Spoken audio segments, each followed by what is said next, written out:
Welcome to Max information on general news. இன்றைக்கி நம்ம மரபு தொடர்கள் பற்றி பார்க்க போகிறோம். மரபு தொடர்கள் அதில் நம்ம பிழை இல்லாமல் சொல்லணும். தமிழ் மொழிக்கென சில சொல் மரபுகள் உள்ளன. அவை பழங்காலம் முதலே பின்பற்றப்படுகின்றன. அதாவது இப்போ பறவைகளின் வழி மரபுன்னு கொடுத்துருக்காங்க பாருங்கள்.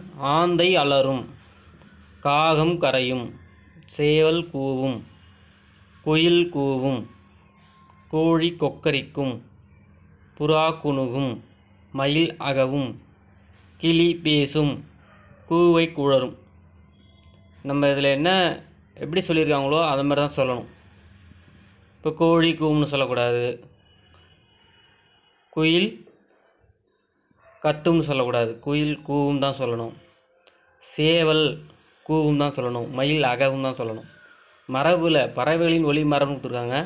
அதில் எப்படி இருக்கோ அதே மாதிரி தான் நம்ம சொல்லணும். ஏன்னா நம்ம போட்டித் தேர்வுகளில் இது பறவைகளின் ஒளி மரபில் ஏதாவது கண்டிப்பாக கேட்கலாம். அடுத்து தொகை மரபுன்னு கொடுத்துருக்காங்க பாருங்கள். மக்கள் கூட்டம் அப்படி தான் சொல்லணும். ஆநிறை, இப்போ மாடுகள் பசுக்கள் சேர்ந்துள்ள இடத்துல என்ன சொல்கிறாங்கன்னா ஆநிறை அப்படின்னு சொல்லணும். இப்போ ஆடுகள் மொத்தமாக ஒரே இடத்துல இருந்துச்சுன்னா அது ஆட்டு கூட்டம்னு சொல்லக்கூடாது, ஆட்டு மந்தை அப்படி தான் சொல்லணும். கண்டிப்பாக தொகை மரபுலும் ஏதாவது ஒரு வினா வரக்கூடிய வாய்ப்புகள் இருக்குது.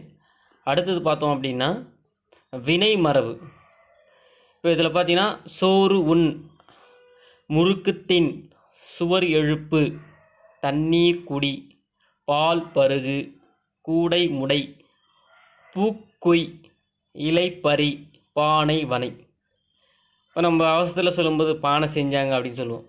தப்பு. வினை மரபில் எப்படி சொல்லணும்னா பானை வனைதார்கள். இப்போ பூவை பறித்தார்கள்னு சொல்லுவோம் அவசரத்தில், தப்பு. பூ கொய் அப்படின்னு தான் சொல்லணும். இலையை பறித்தார்கள் தான் சொல்லணும். பாலை சாப்பிடுன்னு சொல்லக்கூடாது, பால் பருகு அப்படின்னு சொல்லணும். தண்ணீர் குடி அப்படின்னு தான் சொல்லணும். சோறு சாப்பிட்டான்னு சொல்லக்கூடாது, சோறு உண். முறுக்கு தின்றான் அப்படின்னு சொல்லணும், முறுக்கு சாப்பிட்டான்னு சொல்லக்கூடாது. சுவரை எழுப்பு, சுவரை காட்டுன்னு சொல்லக்கூடாது, சுவர் எழுப்பு. அப்போ அந்த மரபுகள் எப்படி கூறப்பட்டுள்ளதோ அது போல தான் நம்ம பயன்படுத்த வேண்டும். கண்டிப்பாக இதிலிருந்து ஒரு வினா போட்டித் தேர்வுகள் எதிர்பார்க்கலாம். டிஎன்பிஎஸ்சி டெட் இல்லை மற்ற போட்டித் தேர்வுகளும் கண்டிப்பாக எதிர்பார்க்கலாம். கண்டிப்பாக இந்த வீடியோ எல்லாருக்கும் பயனுள்ளதாக இருக்கும்னு நினைக்கிறேன். இந்த வீடியோவை ஷேர் செய்யுங்க, சப்ஸ்கிரைப் செய்வீங்க, நம்ம சேனலை யூடியூப் சேனலை சப்ஸ்கிரைப் செய்வீங்க, லைக் பண்ணுங்கள். தேங்க்யூ. நம்ம அடுத்து ஏதாவது ஒரு முக்கியமான தலைப்பில் ஒரு வீடியோவை பார்க்கலாம். நன்றி.